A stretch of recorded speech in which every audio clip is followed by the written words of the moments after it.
Assalamualaikum warahmatullahi wabarakatuh. Eh, Kami dari kelompok SES akan menjelaskan tugas design thinking. Kami akan menjelaskan hasil wawancara kelompok kami tentang banjir di sekitar Telkom University.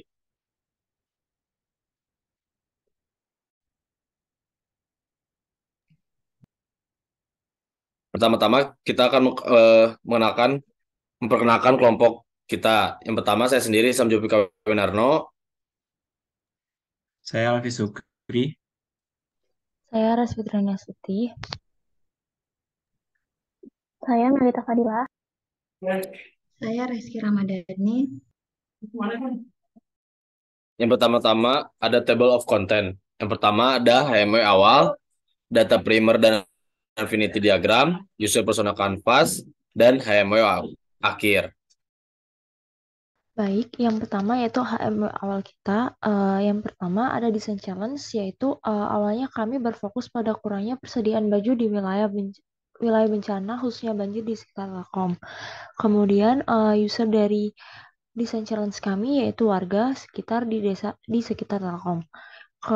Kemudian tujuannya yaitu kami ingin memberikan solusi kepada orang yang kekurangan baju bersih saat banjir atau bencana lainnya. Yang kedua, berbagi dan membantu dengan menyediakan baju serta barang kepada orang yang membutuhkan.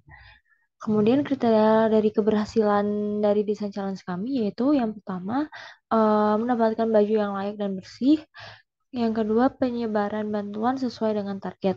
Kemudian ada pun batasan-batasan yang perlu kami perhatikan yaitu waktu yang kami punya hanya 1 sampai 3 bulan. Kemudian kualitas barang tidak menentu. Kemudian SDM yang dibutuhkan kurang lebih 5 hingga 10 orang lagi. Kemudian dana yang dibutuhkan sekitar 10 hingga 20 juta. Di sini saya akan menjelaskan HTML awal. Yang pertama, ada fakta yang diketahui. Sering terjadinya bencana alam. Pakaian yang dibutuhkan terutama dewasa dan anak-anak, bantuan tidak merata dari pemerintah, terdapat beberapa wilayah yang pasti terkena bencana alam setiap musim hujan terjadi, kondisi dan baju yang digunakan tidak nyaman, tidak ada persediaan baju bersih. Yang kedua, ada fakta yang perlu tapi belum diketahui. Yang pertama, ada jumlah korban yang membutuhkan pakaian bersih, lokasi yang sering terjadi bencana alam, kondisi atau keadaan pada wilayah tersebut, jenis-jenis baju yang dibutuhkan, keperluan lain yang dibutuhkan secara khusus, kebutuhan atau request lain. Yang terakhir ada segala sumber informasi. Yang pertama ada warga, dan yang terakhir berita dan sosial.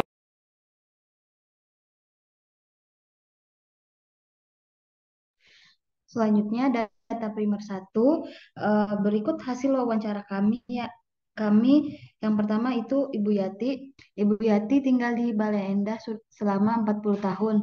Terakhir mengalami banjir 2 minggu yang lalu, akan tetapi banjir tidak terlalu tinggi. Biasanya cuma sampai sepinggang orang dewasa. Dampak dari banjir yaitu jualan ramai pengunjung, tetapi tetap saja sedih karena rumah kebanjiran.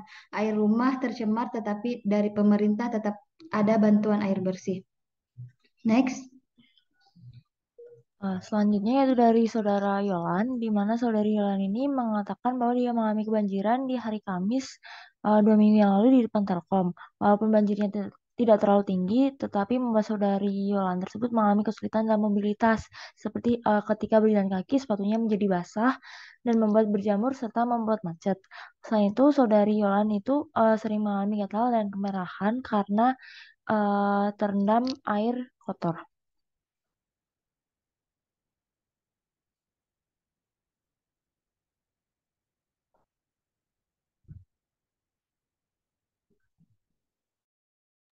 Selanjutnya ada dari saudari Syifa. Menurut Syifa, dia mengalami banjir terakhir di bulan Oktober.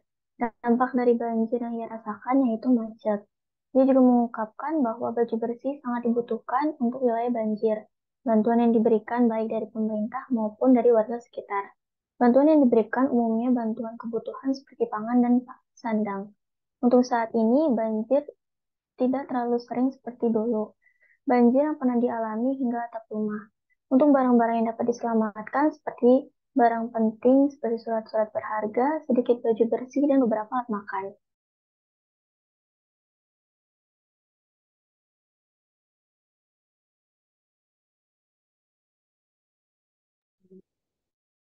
Menurut Pak Agus, yang menyebabkan banjir di sekitarnya yaitu tidak ada pembuangan air. Dampak yang dirasakan yaitu aktivitas sehari-hari yang tertunda. Kemudian air tidak kunjung atau sulit untuk surut. Pak Agus kecewa tidak ada kelanjutan pembuatan pembuangan air dari pemerintah. Pak Agus sudah terbiasa dengan banjir karena sudah seringnya mengalami banjir.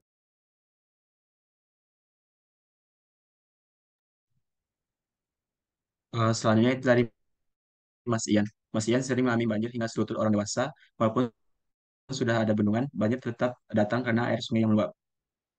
Dampaknya itu banyak barang yang dibuang karena rusak, terendam berhari-hari. Aktivitas sehari-hari terganggu seperti jemuran yang tidak kering. Mas Ian juga takut akan banjir dan air semakin besar serta memakan korban jiwa. Bantuan tentunya diharapkan datang baik dari pemerintah maupun dari warga sekitar. Next.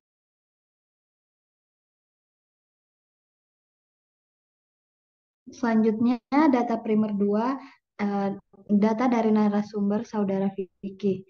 Gambar mendung dan hujan saya taruh terlebih dahulu karena menandakan akan terjadinya hujan dan membuat pakaian bersih tidak kering. Apabila pakaian tidak kering, maka membuat pakaian kotor menumpuk. Mendung karena tidak ada matahari dan dari hujan dapat dilihat dan diprediksi apakah hujan akan lama dan besar atau tidak serta sering lupa mengambil baju. Macet karena banjir juga sering ia alami dan biasanya listrik padam saat hujan juga. Next. Selanjutnya itu dari narasumber kedua, narasumber Karim melakukan cutting di mana urutannya gambar satu merupakan gambar mendung, kemudian hujan, macet, jemuran tidak kering, mati lampu, dan baju kotor terendam air banjir, kemudian air sungai kotor.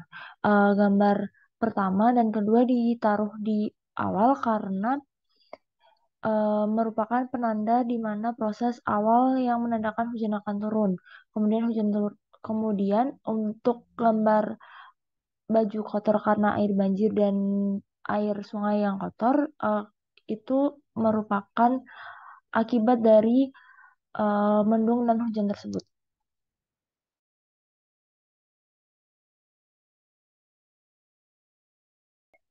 Selanjutnya ada narasumber ketiga yaitu Aurina. Aurina memilih gambar mendung sebagai pilihan pertama karena mendung merupakan pertanda alam bahwa akan turun hujan yang jika deras dan tak kunjung henti akan menyebabkan banjir.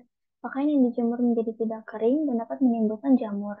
Gambar selanjutnya yaitu peristiwa hujan itu sendiri, di mana ketika hujan mulai turun dengan deras dapat mengakibatkan banjir yang dapat membuat air dan pakaian menjadi kotor jika terkena banjir tersebut. Gambar selanjutnya yaitu kemacetan yang diakibatkan oleh banjir sangat mempengaruhi lalu lintas dan mobilitas dari Aurina sendiri. Lalu gambar terakhir yang dipilih oleh Aurina yaitu banjir dapat menyebabkan listrik padam dan membuat aktivitas sehari-hari menjadi terhambat.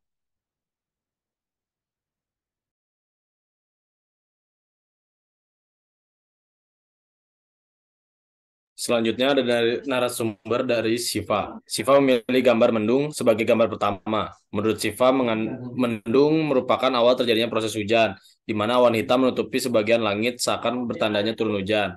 Gambar kedua merupakan proses dari hujan. Gambar ketiga yakini gambar pakaian yang tidak kering karena hujan dan tidak mendapat matahari langsung. Sehingga masyarakat akan merasa resah dan kesusahan karena pakaian tidak kunjung kering. Dilanjutkan pada gambar keempat yaitu mati lampu.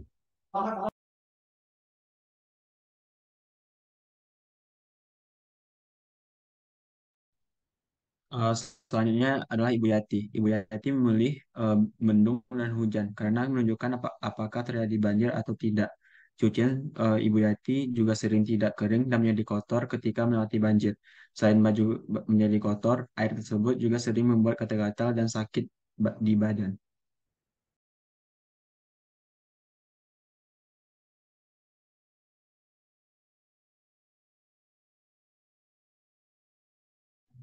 Selanjutnya yaitu data affinity diagram yang pertama yaitu dari Kak Ari, anak-anak suka mandi hujan, pemakaian air tanah secara berlebihan, banyaknya akses jalan yang gak bisa dilewati karena banjir, tidak bisa tidurnya karena khawatir barang hanyut, hujan terus-menerus, sering terjadi pemadaman listrik, dan timbulnya rasa kesadaran untuk tidak membuang sampah sembarangan.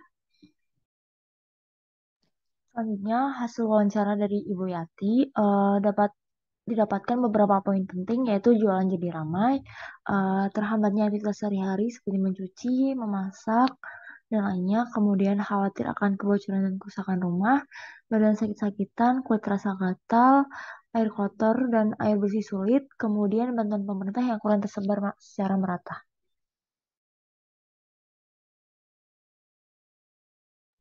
Selanjutnya, hasil wawancara dari Mas Ian didapatkan poin-poin penting, yaitu air sungai meluap, jemuran tidak kering, banyak barang yang dibuang karena terendam banjir selama berhari-hari, dan banyak hewan seperti serangga yang masuk ke dalam rumah. Selanjutnya hasil wawancara dari Yolan. Pertama ada pakaian yang digunakan basah dan kotor. Banjir sering terjadinya saat musim hujan, saluran air tersumbat, sepatu menjadi basah kuyup, kulit gatal, kemerahan. Selanjutnya adalah hasil wawancara dari Syifa. Tumbuhnya rasa empati untuk saling membantu, jalanan menjadi macet, baju dan barang basah karena tidak diprioritaskan untuk diselamatkan, baju bersih diperlukan, dan menyebabkan macet.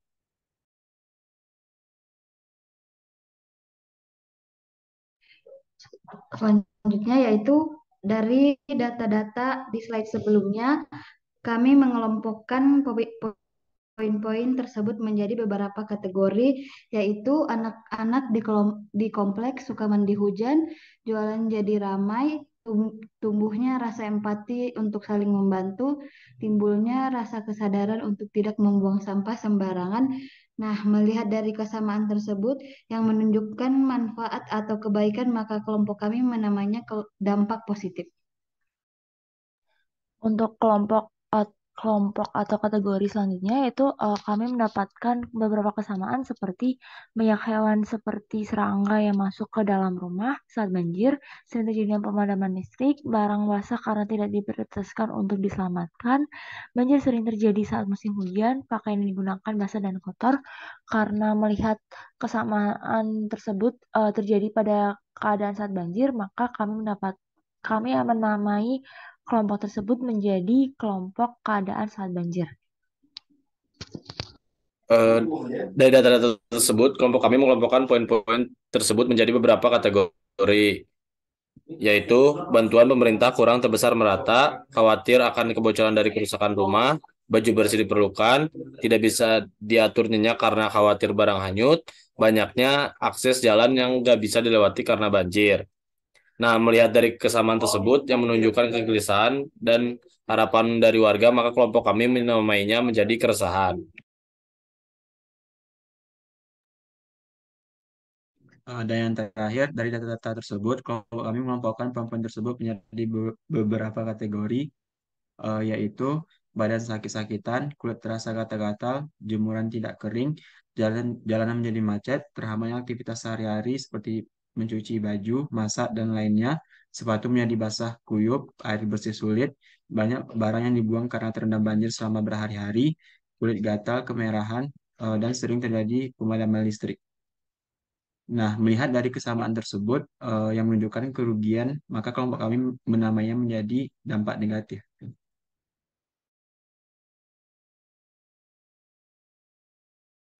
Selanjutnya yaitu ada user personal canvas. Yang pertama yaitu narasumber kami Ibu Yati dengan usia 40 tahun, jenis kelamin perempuan, tempat tinggal di Balai Endah, kemudian status perkawinan sudah menikah, dan pekerjaan UMKM pinggir jalan. Job Subidan yang telah dilakukan Ibu Yati yaitu Ibu Yati telah membuat sumur resapan, tidak membuang sampah sembarangan, dan tidak menyumbat saluran air.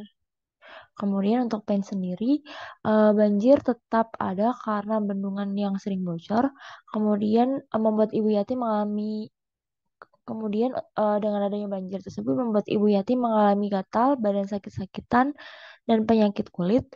Tempat berjualannya pun terendam banjir sehingga dapat mudah keropos. Kemudian peralatan berjualan menjadi kotor karena terendam banjir.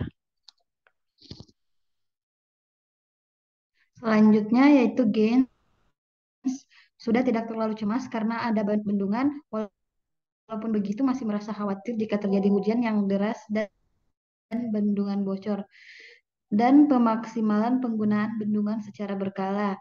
Selanjutnya yaitu use case, Ibu Yati tidak membuang sampah sembarangan dengan menyediakan tempat sampah dan membuat saluran air untuk membuang limbah.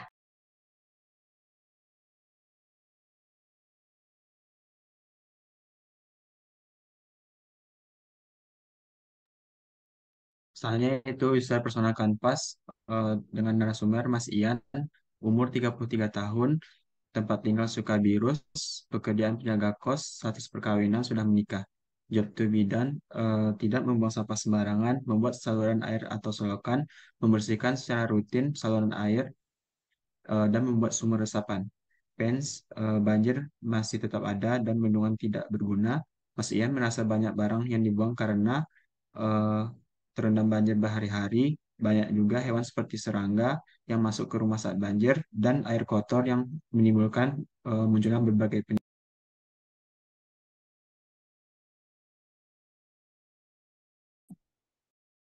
Selanjutnya untuk Keynes, walaupun sudah ada bendungan, Mas Ian tetap ada rasa khawatir akan datangnya banjir. Memaksimalkan penerapan bendungan, pembuatan sumur resapan dan saluran air yang lancar. Use case, Mas Ian akan membuat penghalang pada semua pintu menggunakan karung yang diisi oleh pasir dan berpindah untuk sementara waktu ke tempat yang lebih tinggi. Berusaha membuang sampah pada tempatnya dan gotong royong membersihkan lingkungan yang terdampak banjir.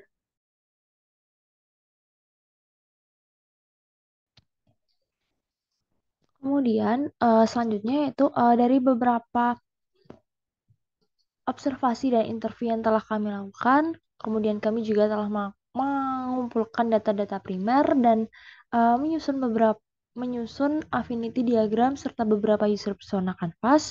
Kami mendapatkan beberapa insight, yaitu menurut warga bantuan pemerintah telah ada, hanya saja ketersediaannya tidak mencukupi untuk kebutuhan satu keluarga. Kemudian baju bersih memang dibutuhkan, namun banjir menjadi fokus utama warga. Kemudian walaupun dengan adanya bendungan, warga mengatakan masih sering banjir. Pemerintah juga telah menjanjikan warga dengan membantu membuat saluran pembuangan air di beberapa tempat, namun masih belum terlaksana. Kemudian HMW akhir yang dapat kita simpulkan yaitu yang pertama, bagaimana kondisi dan keadaan saat banjir, apa saja penyebab yang membuat daerah tersebut banjir, dampak apa saja yang dirasakan oleh warga dengan adanya banjir, dan solusi atau cara apa saja yang sering dilakukan warga untuk mengatasi banjir tersebut.